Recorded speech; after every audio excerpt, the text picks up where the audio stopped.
في يوم كان مرزوق قاعد على الكنبة بيحسبها في دماغه، فاضل 15 جنيه بالظبط في جيبه، والبيت حاله صعب.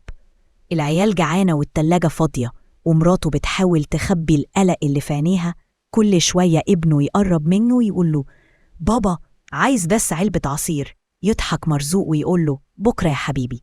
لكن جواه نار واحد مش عارف يرضي ولاده ولا يشتري لبن لبنته الصغيرة اللي بتعيط من الجوع. قام لابس هدومه وقال لمراته: نازل أشم شوية هوا. خرج يتمشى في الشارع، ورجليه ودته على ورشته القديمة اللي بقاله أسبوعين قافلها. ورشة تصليح معدات تقيلة، كانت زمان شغالة ليل ونهار.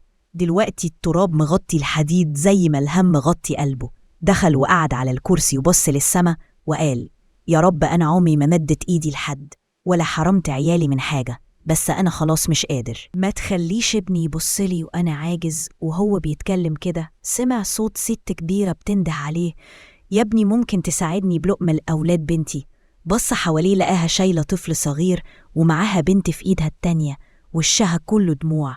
قالت له أبوهم وأمهم ماتوا في حادثة وملهمش حد في الدنيا. مرزوق مد إيده في جيبه، حس بال15 جنيه كأنها آخر نفس في جيبه، لكنه طلعهم وادهم لها. الست بصت له وقالت: ربنا يرزقك من وسع يا ابني، ومشيت. ما عداش نص ساعة وظهر راجل ضخم في الخمسينات نازل من عربية نقل متبهدلة ووشه أحمر من الغضب. قال له وهو بيزعق: انت مرزوق، أنا بدور عليك بقالي كتير. لو صلحت لي المعدة دي ليك اللي في جيبي كله، ولو ما اشتغلتش دي آخر مرة أشوفك فيها مرزوق. مسك العدة وبدأ الشغل. الراجل قاعد قدامه مكشر وباصص له بنظرات شك. وبعد ساعة صوت المكنة رجع للحياة. الراجل وقف مذهول وعينه دمعت وقال له: أنا كنت فاكرها انتهت، إزاي عملت كده يا راجل؟ ضحك مرزوق وقال: الحمد لله، الرزق على ربنا. الراجل مد إيده في جيبه وطلع رزمة فلوس ورماها في إيده وقال: كل اللي في جيبي حلال عليك، دي نادرة عليا. مرزوق بص للفلوس وقال له: دول كتير يا حاج، خد جزء. الراجل رد بابتسامة فيها راحة وقال: ما تاخدش رزق ربنا وترده. ومشي عد مرزوق.